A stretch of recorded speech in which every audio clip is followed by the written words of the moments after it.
Welcome to this comprehensive review of PubMed, the gold standard for biomedical literature search.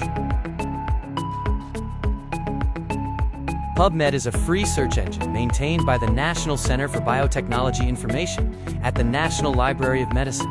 It primarily accesses the MEDLINE database of references and abstracts on life sciences and biomedical topics. PubMed offers open access to over 37 million biomedical citations, serving as a critical connective tissue for global healthcare and research. Next, let's explore how PubMed works and its core architecture. By understanding the fundamental components that power the world's leading medical database, PubMed content rests on three pillars: MEDLINE, PubMed Central, and the NCBI bookshelf.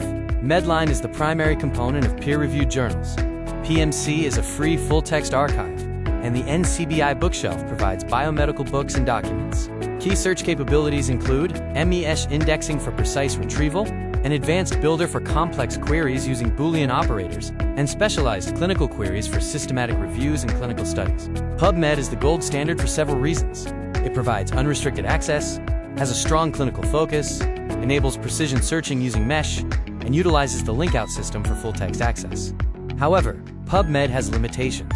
These include a steep learning curve, a gap in gray literature, a small risk of predatory journals, and the fact that it is not fully open text for all indexed content. Compared to Embase and Google Scholar, PubMed is free, focuses on clinical and biomedical content, uses mesh indexing, but has limited coverage of gray literature.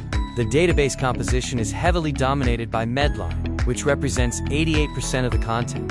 PubMed Central and others make up 10%, while the NCBI bookshelf accounts for 2%. To develop a search strategy, start by defining your question using Pico, identify relevant mesh terms, use Boolean operators in the advanced builder, and finally apply filters to refine your results.